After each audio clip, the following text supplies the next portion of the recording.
As the temps start rising, I feel the familiar urge to refresh my closet, but I don't want to waste money on pieces I'll only wear once or for just one season. Thankfully, Quince changes that. Their clothes are timeless, lightweight, and far more elevated than anything else at this price. It finally feels like my wardrobe matches my standards. The best part is that Quince only works with factories that use safe, ethical, and responsible manufacturing practices and premium fabrics and finishes, so you get to look good while feeling good. I'm pretty excited that I have upgraded my athleisure wardrobe for this summer. I bought a sweatshirt and a pair of wide-leg flow pants that are two of the softest items I own, and I plan to live in them. So join me in giving your summer closet an upgrade with Quince. Go to quince.com/POTC for free shipping on your order and 365-day returns. That's QUINCE.com/POTC to get free shipping and 365-day returns. Quince.com/POTC. The cost of staying in your comfort zone is essentially like not having a big, bold life if that's something that you want. And so, of course, like if you're satisfied with your life the way it is, there's nothing to be done here. But what we're talking about is people who have goals and dreams and aspirations that they really want to move toward, but they're not doing that because they're afraid, they're insecure, they're feeling inadequate, they have uncertainty, and they're afraid that they have no business doing this and they'll be outed as a fraud. That was our own Jill Stoddard on Psychologists Off the Clock.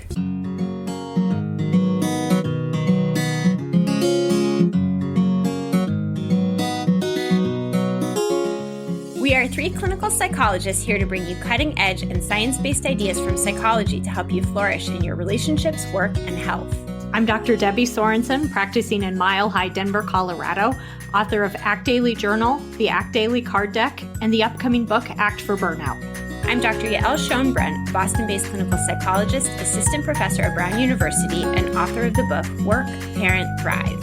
And from coastal New England, I'm Dr. Jill Stoddard, author of Be Mighty, the Big Book of Act Metaphors, and the upcoming Imposter No More. We hope you take what you learn here to build a rich and meaningful life. Thank you for listening to Psychologists Off the Clock.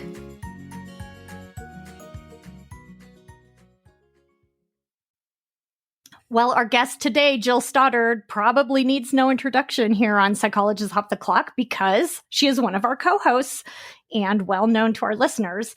But she's had a really amazing and inspiring career, and so we are going to go ahead and brag about her a little bit. Dr. Jill Stoddard is a clinical psychologist who is passionate about sharing science-backed ideas from psychology to help people thrive.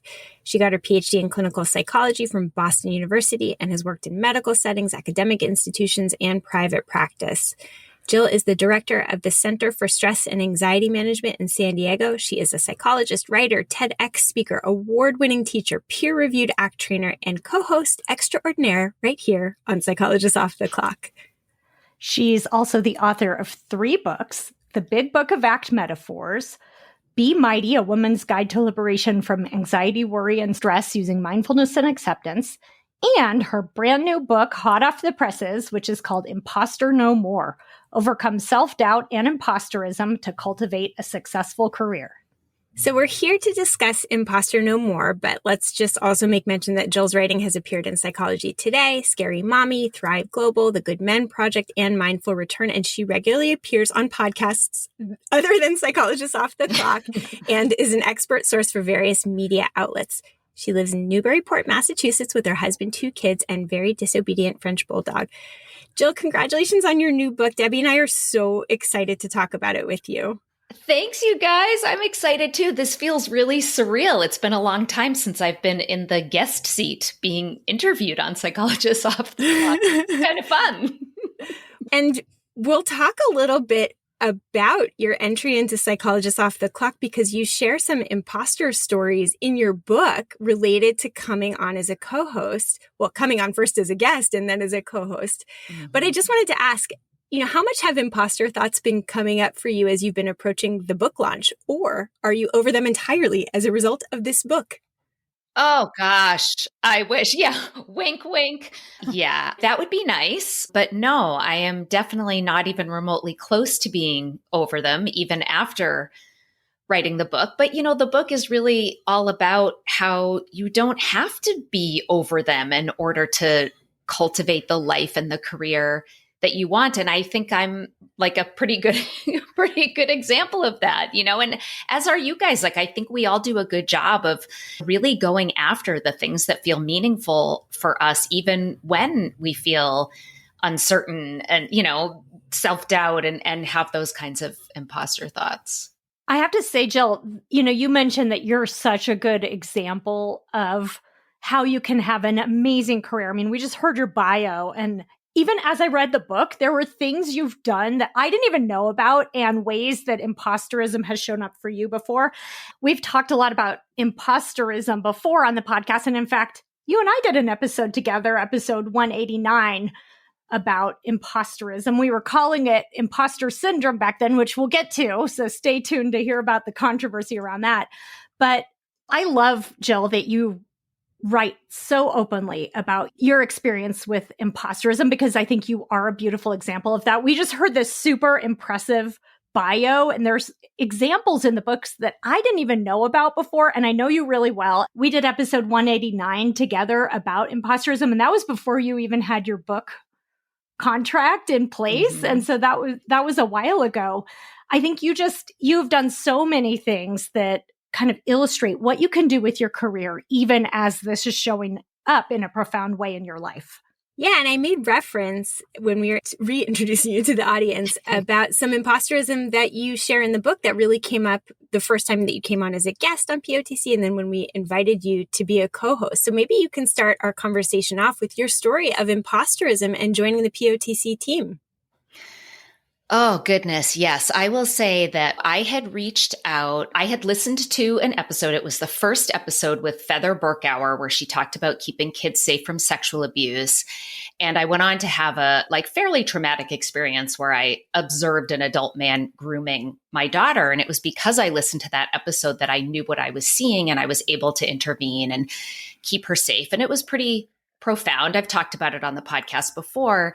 And I just really felt compelled to reach out to you guys to thank you and to share the experience. But I was like such a super fan. And, POTC was my favorite podcast. And I thought of you guys as these like big celebrities, which is funny now that we're such good friends, to think of it that way. But I was really like starstruck. And so at first it was just feeling insecure that I was being like a silly fangirl. But I did it anyway, which is a big part of what I talk about in the book, is how can you have those like really uncomfortable thoughts and feelings and still do it, because it really felt deeply important to me in my heart to share this with you. And I did. And at first you didn't write back. So that like confirmed all of my biggest fears that I was being silly. But really it was just emails like taking a little while to be addressed. So I think it was Yael who wrote back saying that they were so touched by this email and, just a really, really kind response. And in that saying, and by the way, you wrote one of our favorite ACT books, which was the big book of ACT metaphors. Do you want to come on the podcast and be a guest? And I've never had like a full-blown panic attack, but I had a very strong panic response that was like, I was like really freaking out. And the only way to not feel like a total fraud and imposter would have been to turn it down. And I just knew that this was a huge opportunity for me. And I want to live values of being brave and courageous. And it's really important to me to disseminate the word about ACT and psychological flexibility. And this would be a platform to be able to do that. So the values were really clear. I was just terrified. And so, of course, I did say yes. And I will never forget doing that interview. I was like so physiologically activated. And when I get anxiety, it's usually more cognitive worry stuff, not a lot of physiological anxiety. And when I was doing this interview, I was so physiologically activated. I was so anxious. And then when Be Mighty came out, you asked me to come back on, and I was definitely still nervous, but less so because the interview was a great experience and I really liked you guys. So that was me as a guest. And then when Be Mighty came out, I thought about starting my own podcast. And because I felt like I knew you guys a little bit at that time and really valued your opinion, I reached out to ask whether you thought this was a crazy idea. Is it a lot of work? Is it crazy? And you guys said, "Oh, it's so funny that you're reaching out because we've been talking about asking you to be a co-host." And that was like triggered the most imposter syndrome, because who am I? I'm nobody. Like, I don't know anything about podcasting. How can I be a podcast host? And I'm certainly not going to reach out to like big famous authors who are way smarter than me and ask them to do interviews with me. I mean, it just triggered all of that doubt and insecurity and imposter thoughts. And it's been one of the best, most valuable professional experiences I think I could have, because it gives me an opportunity to challenge those thoughts through experience, like reaching out and sometimes getting rejected, but often having people say yes. And like, what an invigorating experience, and how much vitality happens when that occurs.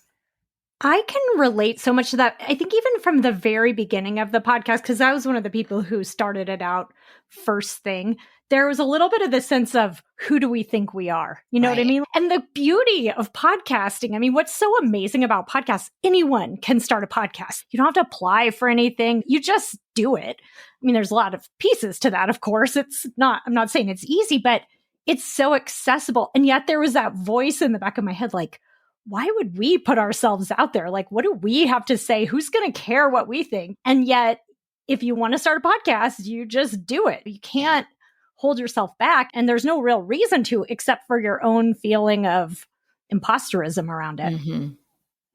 And I think this gets to the next question that I have, because Jill, what you talk about in the book and what this conversation is about is something that's really different than other professional books who are advocating various skills to help people become more successful. So Jill, what is the difference between this professional book, Imposter No More, and other professional success books? Yeah, that's a great question. I'm so glad you asked that, because I do think it's different in that, you could just do sort of a Google search and look up. All the advice is how to build confidence, how to improve your self-esteem, basically teaching you how to think positive, like take those thoughts of insecurity and feel good about yourself. And, it sort of suggests that we have all this work that we need to do to feel ready, to feel like we're expert enough, we have enough expertise before we move forward with doing what we want to do. And if people are able to change their thoughts and change their feelings, and that helps them to go after the stuff they want, great. Like, all the power to you. If that works, there's nothing wrong with that.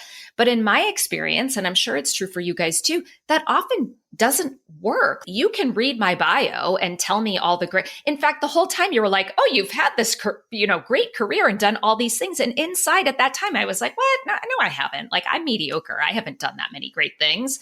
That's just how our brains work. And if you were to list off all my accomplishments, my brain would be going, yeah, but, and sort of listing all the ways in which I don't think that I'm good enough. And that's how we're wired. And I don't know if you want to talk about this, but there are lots of reasons why our brains are wired that way. The bottom line is it's just normal to feel that way. And sometimes you can get trapped in like more of a battle trying to fight it and then stay stuck, when really what my book suggests is, it's an ACT-based book. It's all about building psychological flexibility, which means, can you have all this stuff going on and still choose to go after the life and the career that you want, even in the middle of what often feels like crushing self-doubt and insecurity? And I feel like there's some liberation in that. There's not so much work that needs to be done before you go after what you want in your life. That is what makes this book stand out and why it's such a powerful read, because you can really gain insight into the fact that it's okay to have all those self-doubting thoughts and those insecurities and that confidence that you're not the right person to do this, but to be able to connect to, what, this matters to me. I want to do it. And I think all three of us are really good examples of having that uncertainty about whether or not we should be doing a book or a podcast or a talk in front of an esteemed audience, and yet going for it. And that is the reason that the three of us have been successful. I think that is the main reason. Hopefully we have some other attributes that also establish our expertise and credentials and all that. But it really is about that psychological flexibility piece. And this idea of going outside of your comfort zone. And maybe we'll get more to this later, but your book starts with a really nice exploration of imposterism. What is it? And then what to do about it. And so much of it is about finding what's important to you and then doing courageous things that are outside of the safety zone, because that's what you have to do if you want to take these risks and do these amazing things. It's, it's often it is uncomfortable. Yeah, 100%. And I think that's such an important message that it feels obvious to me now, but there was a time where it didn't feel obvious to me, which is we're sort of built to believe that if we encounter something that's scary or painful, we ought to avoid it, right? If you put your hand on a hot stove, you want to remove your hand to avoid a dangerous burn. But then we sort of apply that rule, that logic to all these other areas of our lives when really the opposite is true, because we only feel scared and worry about being outed as a fraud when we're doing things we care about. I tell a story in the book that's a true story that, when they say it's just like riding a bike, meaning you could not ride a bike for 10 years, get on a bike and you'll know how to do it. And I got on a bike after literally not riding it for 10 years and I immediately crashed and fell right off of it. And in the book, I said, guess how long I spent worrying about that? And the answer is 0 seconds. I didn't worry about it at all because I truly couldn't care less about my ability to pedal a 2-wheeled bicycle. But that actually triggered some anxiety in me about the fact that I hadn't taught my kids how to ride a bike yet. And that made me feel like a really bad mom. And if you look at that example, what's there to learn? Well, where we worry are the places we care. And so I think when something is scary or we're afraid we're going to be outed as a fraud, it's a sign that we're exactly where we're meant to be. Because if we didn't care about it, then we wouldn't be worrying about it and feeling fear. So you're saying that those types of imposter thoughts will probably arise most in circumstances that are important to you? Yeah, exactly. Can you say a little bit about how those kinds of thoughts are trying to maybe help or protect us? What's the function of that if you're trying to look at what's driving them? Yeah, I think that this really, we can look back to so many of these things evolutionarily, that early humans didn't have sharp teeth or sharp claws or run at fast speeds. They had each other. And early humans who hunted and gathered and traveled together had a survival advantage. And so it would make sense that there would be a sort of constant checking in. Do I add value? Am I measuring up? Am I adding something to this group? Because if not, I'm at risk for being ousted. And if I'm ousted, I'm dead. And of course, being alone isn't literally life or death now, but, evolution hasn't really caught up. So I think it was helpful, life or death helpful in prehistoric times. And we just haven't evolved to let go of that. And we are still social creatures. We now know through research that our relationships are the strongest predictor of our overall health and well-being, physical and mental health and well-being. And so whether we're adding value, whether we're measuring up, whether we're contributing, these things, they matter. So it's like keeping us on our toes, right? I think it's meant to be helpful in that it's trying to keep us on our toes, but it isn't always helpful depending on how we respond to it.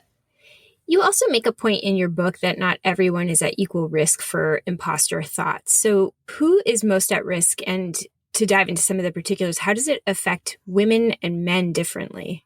So I feel like I always have to answer this question first by saying, this is really all a hypothesis because the research on this is very inadequate. You can do a Google search and get tens of millions of hits on imposter syndrome. But if you look it up in a scientific database like PubMed, it's hundreds. It's a lot fewer hits. And a lot of those research studies are just correlational studies. They're not rigorous, well-designed studies. So I feel like that caveat needs to be out there.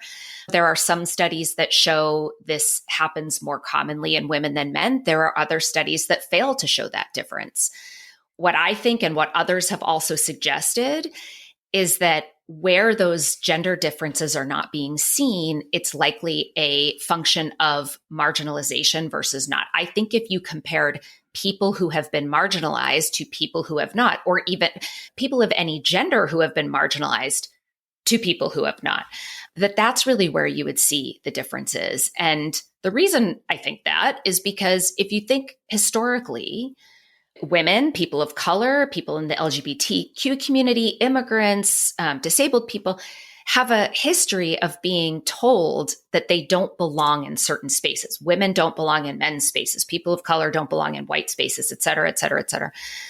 And so I think both overt messages have been sent in those ways, as well as just sort of swimming in our cultural waters. These messages covertly get in. I give an example in the book of like, I'm Gen X, and my mom grew up where her career options were nurse, secretary, mom, and teacher.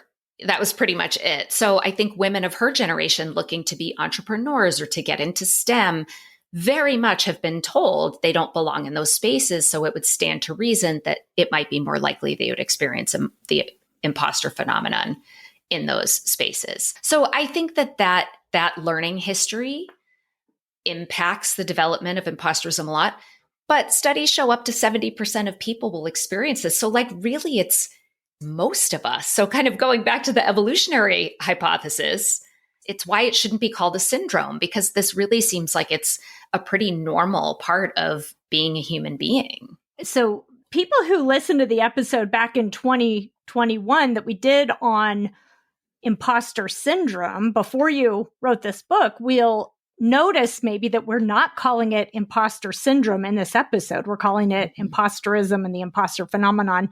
So Jill, why is it the case that there's a problem with calling it a syndrome?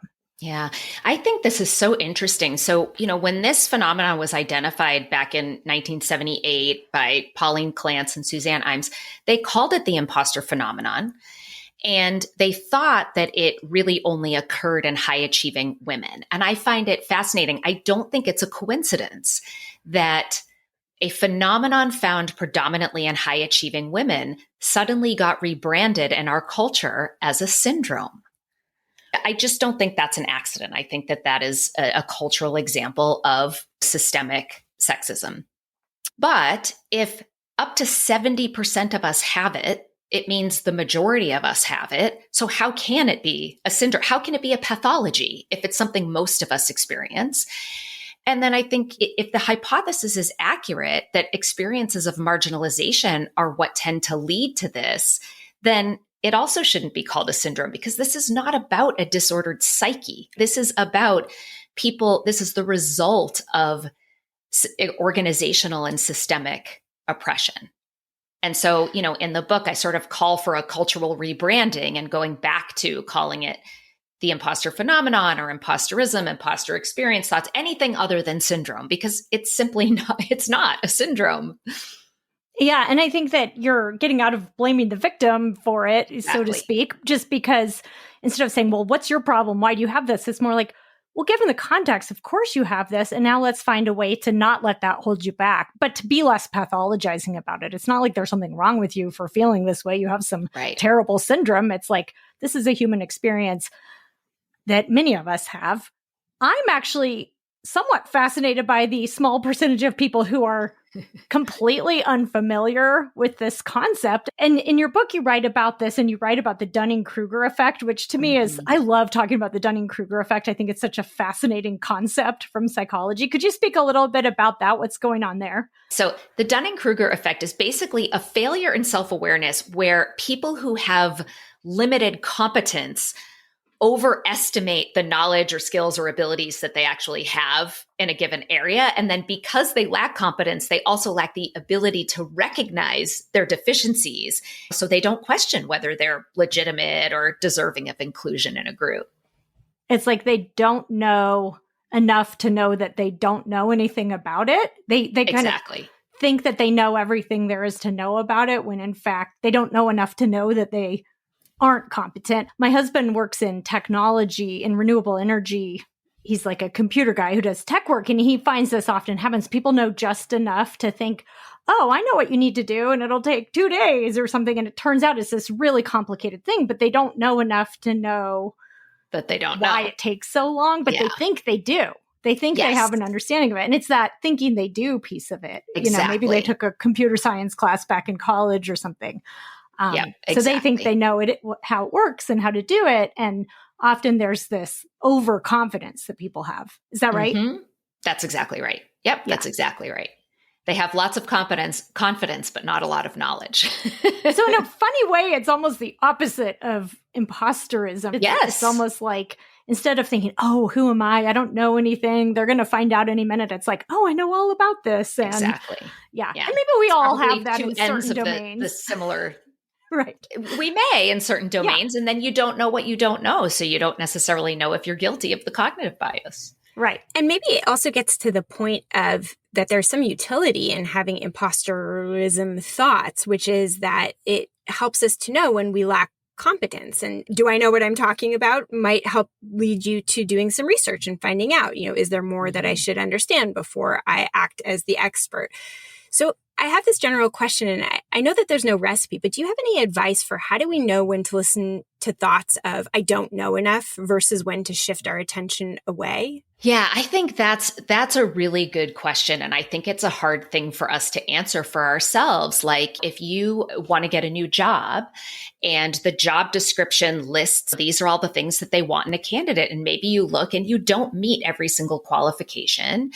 And, from a psychological flexibility standpoint, it would be like, all right, what are my values here? Well, do I want to be brave and take a risk and be vulnerable and put myself out there? But also maybe I value self-knowledge or humility or something that's I'm not going to go apply to be a computer engineer when I don't know anything about computers. And so how do we know? This is the question you're asking, right? How do we know where that line is? And I think one of the helpful ways to get at that is through Marsha Linehan's wise mind. So wise mind is where our rational mind, the facts and the figures and the pros and cons kind of intersect with our emotion mind, the way we feel about something. And that if you think of it as a Venn diagram where those two things overlap, is this sort of grounded sense of knowing or gut or intuition. So I think that's one way, and it's not always an easy place to find, but you sort of know it when you're there. And I have some questions that I will ask myself or ask clients to sort of get there. Things like, if I weren't afraid of what might happen, does this still feel like the right thing to do? If I didn't feel anxious, worried that I'd be outed as a fraud, is this something that I would still consider? If no one knew I was doing this, would it still matter to me? Meaning, am I doing it for the right reasons, not just to impress others? Or what are some other ones? If someone were watching me, would I still be doing this? And that's not about impression management, but if someone I care about, someone who, if my children saw me doing this, someone I want to model something to, what choice would I make in this situation? And that can kind of help get at motivations and values and that sort of thing. And I think the other thing is there's nothing wrong with getting more knowledge, with skill building, with ongoing learning. For me, ongoing professional development, lifelong learning, these are values of mine. I think where the line is are you doing a lot of learning and preparing, but not doing a lot of doing? And there's no mathematical formula for where that line is, but I think that's a question to ask. And maybe I can learn and do at the same time. I don't have to wait to know everything there is to know about podcasting to say yes to your invitation. I don't have to wait till I'm an expert in writing books before I sit down and start putting words on a page. And I think that's where people often get kind of trapped and stagnant. This is where I actually want to ask you to give another personal example, because you outline several types of imposterism. And it's really fascinating to read some examples of that and to think about, I can actually see a couple different types that I might fit into. But one example is the expert imposter. And I loved what you wrote about you being an expert imposter in the domain of writing. So could you share that story? Because I was laughing so hard. I remember just through the course of our friendship, Jill, having in the process of you recognizing that you were an expert imposter, these conversations of I did what? So when I realized that I wanted writing to become a bigger part of my life, I felt like a total fraud. Like, I'm not a writer. I don't know anything about writing. Who do I think I am to be a writer, et cetera, et cetera, et cetera. Meanwhile, you had already published a book, if I'm not mistaken, at this point when you decided this. I had already published a book, and it was a painful experience. And I had told my husband, if I ever tell you I want to write another book again, I never want to write another book again. And I think part of the reason the whole experience was painful is because I felt like such a fraud. I just felt like such an amateur, like I didn't know anything. And that was so uncomfortable for me. But of course I didn't know anything. I had never done it before. Then I changed my mind and I did want to write some more. I basically like started going through some hard times and found kind of essay writing and journal type writing or narrative nonfiction writing was a really helpful way to process some of those things. And I wanted to do more of that, but I really didn't want to have those feelings anymore that I had when I wrote the big book of act metaphors. And so basically over the course of about 4 years, I took 5 writing classes, attended a writing retreat, joined an ongoing writing group, and then also started my own separate writing group, went to 2 writing conferences, read 7 entire books about writing, listened to 5 writing podcasts, like not episodes, but full seasons of writing podcasts. And then, followed writers and editors on social media and subscribed to newsletters and just was like reading about all the things, book launches and platforms. I hired a marketing consultant, a branding firm, a book coach, all of which those latter things cost a lot of money. And that was all about being the expert imposter. And so this is an example where like, yes, I needed to learn about the industry. Yes, I needed to learn that there are rules when you write narrative nonfiction. There's kind of like right and wrong things to do that I needed to learn about. But while I was doing all of that learning, I wasn't really writing, or I was writing, but I wasn't like publishing and querying and like doing the things. And in the book, I call this the getting stuck in the gap trap, that you get trapped just being stuck and stagnant because of a perceived gap in your expertise or knowledge or experience. And you sort of wait until that gap is filled before you take steps to move forward with the thing that's important. I want to ask a follow-up question about this. Actually, Tara Moore, who's been on the podcast before, she wrote Playing Big. She talks about a hiding strategy where instead of doing something, you feel like you have to go back to school and read 20 books and all these things. And sometimes you do, right? I mean, if I wanted to become a surgeon, I'd have to go back to school. I mean, that's right. a fact, right? Yes. But sometimes it's like something is kind of within the realm of something I could be doing, and you might still get really stuck in, I have to learn more. I can't do it until I know everything there is to know. And meanwhile, you're holding yourself back. Exactly. So if you could go back in time and tell yourself at that moment a better way forward, what would you give? If you yourself could go back and give yourself some advice, what would it be? Ooh, I love that question. Well, I think it would be to use a both and strategy, instead of waiting until you feel like you have enough, because guess what? You're going to be waiting forever because you're never going to know everything, right? So there's always more to learn.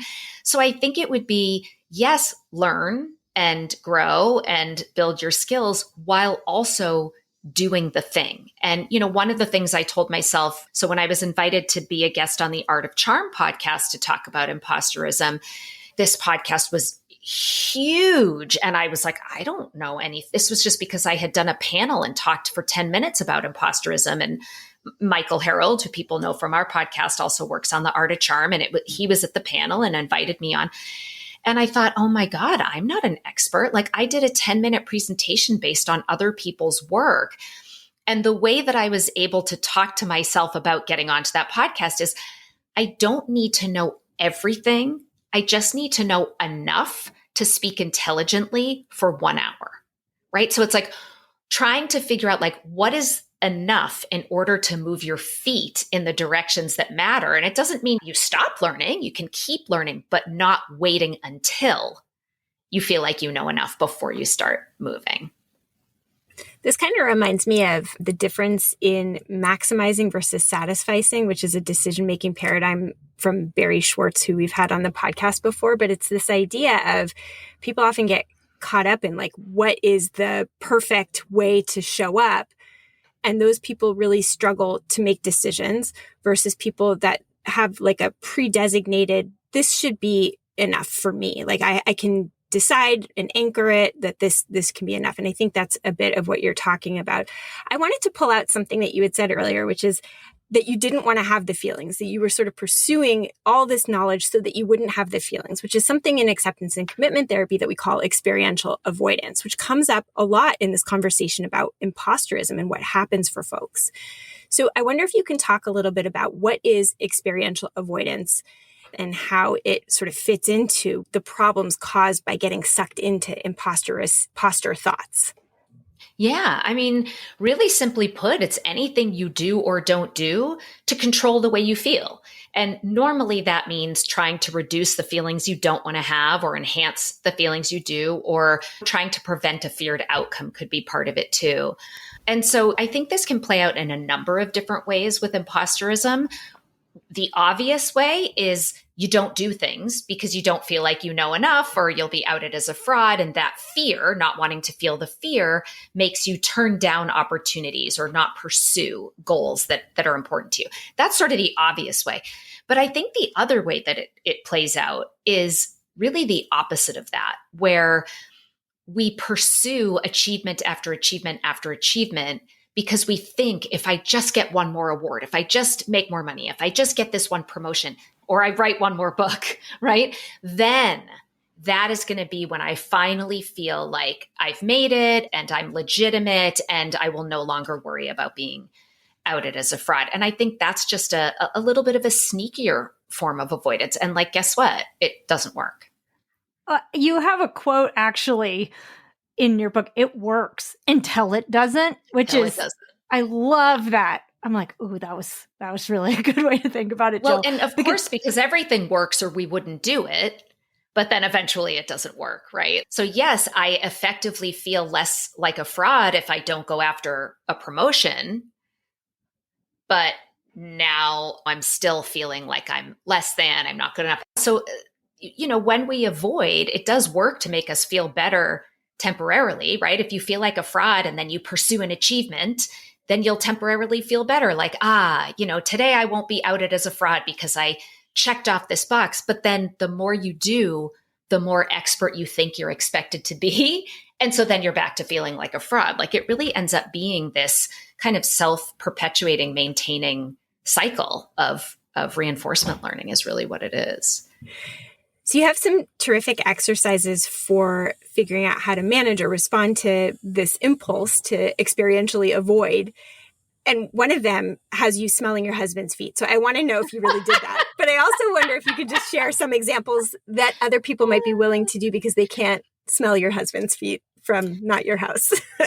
Well, anyone who knows me fairly well, I don't know if I've ever talked about this on the podcast, but I actually have like a fairly strong foot phobia. And I don't know if I wrote about that specifically in the book, but I have like a real aversion to feet.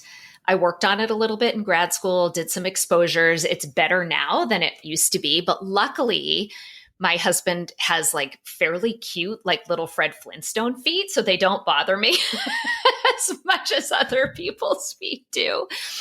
But I don't think in that example, I actively chose to smell his feet. I think that I was in a position where I couldn't help but be able to smell his feet. And so, I do my best to practice psychological flexibility whenever I have the opportunity to do so. And if my normal reaction would be to scrunch up my nose and go, ew, get those things away from me, willingness would be essentially doing the opposite, like observing, opening up, noticing the experience really just as the olfactory qualities that they are, without judgment and without any kind of avoidance. So, yes, this is a way. There are many, many, many ways to practice willingness, and you certainly don't have to smell feet in order to do it. But that's just one way. And my favorite way that I talk about in the book, and I've probably talked about on here and other podcasts that I use with my patients all the time, is eating Bean Boozled jelly beans, which are these, I have them sitting on my desk right here. These jelly beans that might be strawberry banana smoothie or might be vomit flavored, but at the end of the day, they're all just jelly beans. And so it's a really effective way to practice having an experience that's unpleasant, but doing that in a new way, right? So you can sort of, what I like to do is first have people resist, or you know what, we can do a really quick and easy one right now with our listeners. Let's do this. So if anyone, as long as you're not driving and don't have to keep your hands on a steering wheel, if you just cross your hands the way that feels natural, like prayer hands, I guess, if people pray, and notice how that feels, and then just switch so that you're one finger off. And Yael just made a face, like immediately it doesn't feel right. And you want to switch it back, right? And so it's like making space for the discomfort, but also noticing the urge to change it, because it's that urge that's the thing that we respond to. And if we can like use our breath and just be mindful and open and allow each of these experiences over time, that starts to be easier. It's like, oh, it's, I'm essentially getting comfortable being uncomfortable. Not comfortable, but willing to be uncomfortable. People understand when you say getting comfortable being uncomfortable. And that, I gave a talk for some adolescents, and they really wanted me to give them like a skill they could go out into the world with that would like change their lives, like change their mental health. But I only had 20 minutes to do it. And I was like, oh my gosh, like that is a tall order. And I really thought if I could teach people one thing that might change their life, that's it. It's teaching people to get comfortable being uncomfortable. Because think about if we were willing to experience different types of discomfort, how many opportunities would open to us? It's like everything. I love your exercises, the jelly beans and just all that. They're so clever. The feet, the jelly beans. So, I mean, that alone is worth its weight in gold in your book. I think they're so creative, and some of them are kind of fun, but they really do practice that idea of stretching your comfort zone, sitting with discomfort. And I think you've been alluding to this along the way. I think it's come up, but this idea that imposterism is really mostly a problem when it holds you back, right? If you're trying so hard to stay in your comfort zone that you don't do those things that are really important to you. So could you talk a little bit about the cost of that in terms of having a full life, and then maybe just a little advice for how we imposters can use that idea to bring us a little bit closer to the life we want? So if we think about imposterism looking like experiential avoidance in two opposite ways, one being overachieve to try to outrun it, I think the cost of that is burnout. And we'll do a later episode with Debbie on how to manage burnout when her book comes out. And I make that same point, by the way, which is that sometimes that kind of constant doing, achieving cycle gets us really stuck there. Yeah. Exactly. Yeah. The more you do, the more you need to do, and burnout occurs. So I think that's the cost there. And then certainly the cost of staying in your comfort zone is essentially like not having a big, bold life if that's something that you want. And so, of course, like if you're satisfied with your life the way it is, there's nothing to be done here. But what we're talking about is people who have goals and dreams and aspirations that they really want to move toward, but they're not doing that because they're afraid, they're insecure, they're feeling inadequate, they have uncertainty, and they're afraid that they have no business doing this and they'll be outed as a fraud. And so the cost is not having the life you want, whether it's in your career or in your personal life. And so as far as like giving some advice for what to do, if you're in that, if you're in the former group, we've had lots of podcast episodes that are all about really identifying what's the most important to you.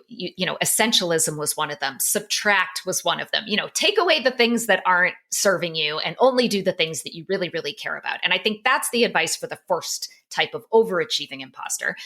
For the doing less imposter, one of the ways I think about this is we have many present moments that in the book I call them points of possibility. And guess who gave me that idea?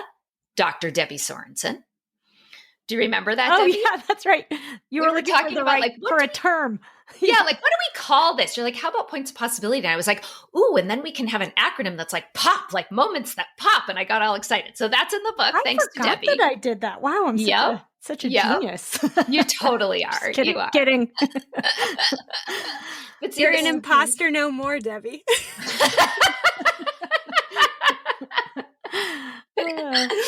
So in these moments, these points of possibility, you can ask yourself a few different questions, and I call this the 4 Ps. So the first is to pause and really notice that like, oh, I'm in one of these pops. Like this is a point of possibility here. I have a choice to make in this moment.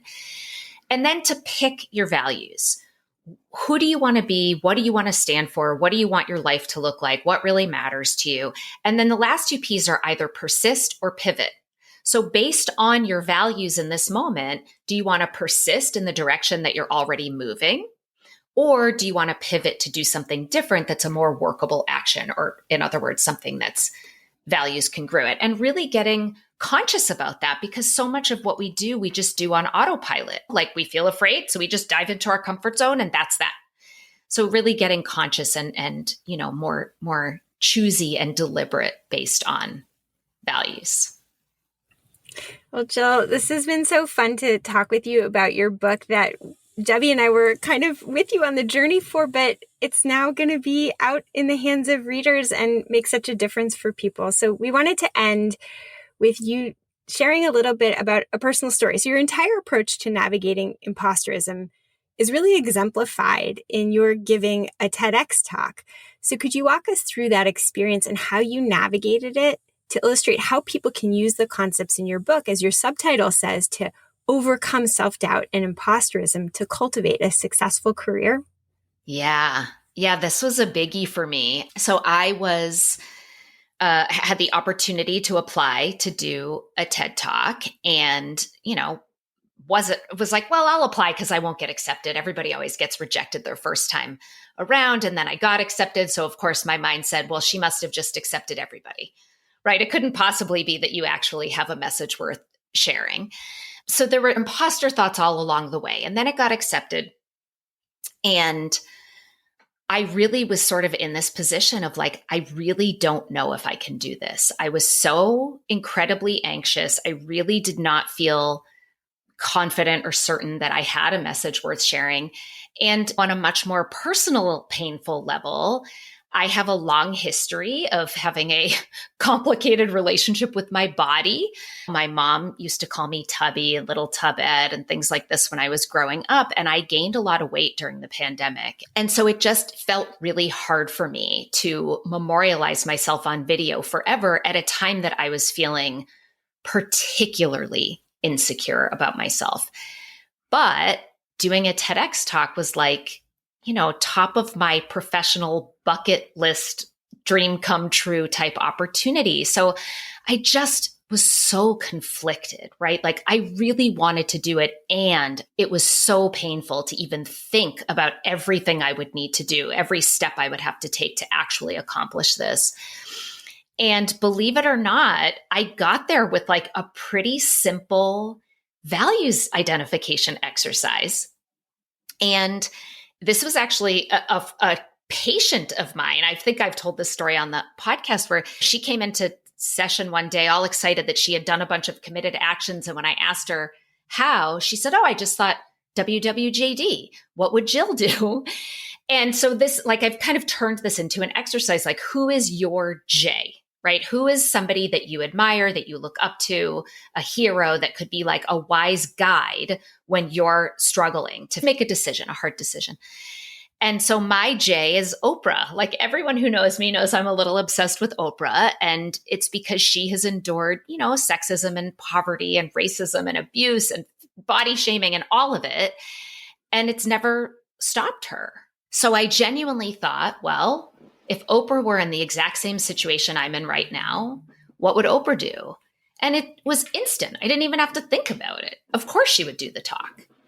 And then I thought, well, what would she say to me? Like if she knew that I was sitting here feeling all of these painful emotions, and, we've all seen Oprah struggle with her weight very publicly, I thought, what would she say to me? And I thought, well, she would say, Jill, oh, I'm going to cry. I get like really emotional when I think about this. She would say, Jill, you are so much more than your body. And if you have a message to share that helps even one person that's in line with your professional mission to share psychological flexibility with people, then you have to do it. And that was it. Like I did not have to struggle and hem and haw. I just thought about those two things and was like, okay, I'm doing it. I have to, this is the right thing to do. This is what my values, I am at a point of possibility, and I am going to persist with this TED Talk because this is what's values aligned for me. And I did it, and it is still very hard for me to watch. And not only did I do it, I wore a bright red blouse. I wore leopard print shoes. I bought a little round red rug because this was during COVID. So it was just virtual. So so that I would feel like I was having like a little bit of the real TED stage standing on that red circle. And, I was like, I'm not going to hide behind my insecurity. I'm going to not just do this, but do it as boldly as I can. And it's hard for me to watch. And I am so freaking proud of myself. And I am so glad that I did it. And, I think it's had about 4,000 views. So it didn't go viral, but it didn't flop. And I've had a number of people in the comments when you go to the TEDx YouTube, someone did a mic drop and someone did a mind blown emoji. And even just those couple people, I'm like, this is worth it. This is worth it. Somebody got something out of this message, and I showed myself that I can do this even when I feel really terrified and insecure. And it was worth it. Jill, you're an inspiration. I know you well, and I'm still finding myself feeling so inspired by that story and by so many of the other stories. Your book, it's terrific. All the imposters out there will definitely want to pick up a copy of Imposter No More. Go get it now, run to your bookstore or order it online because it's so good and so fun to read, funny, just personal. I really am so glad you wrote it. Jill, so besides Psychologists Off the Clock, of course, where can people follow your work? They can find me on my website at jillstoddard.com. And, we talked today about some of these imposter subtypes like the expert. So I did want to mention there's a quiz on my website if people want to find out what their imposter subtype is. I also have one for what type of avoider you are. That's also in the book. And then all my social media and everything else is there too.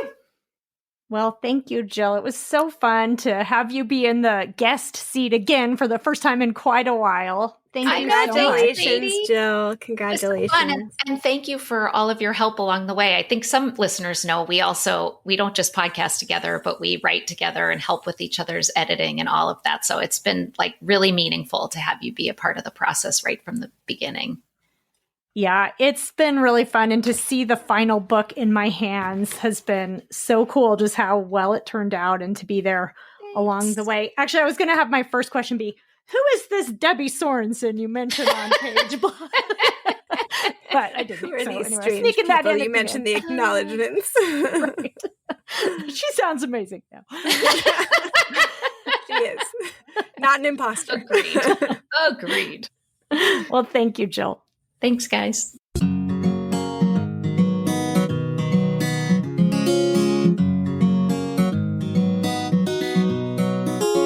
Thank you for listening to Psychologists Off the Clock. If you enjoy our podcast, you can help us out by leaving a review or contributing on Patreon. You can get more psychology tips by subscribing to our newsletter and connecting with us on social media. We'd like to thank our strategic consultant, Michael Harold, and our podcast production manager, Jadine Stout-Williams.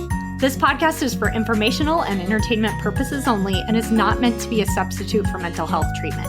If you're having a mental health emergency, dial 911. If you're looking for mental health treatment, please visit the resources page of our website, offtheclockpsych.com.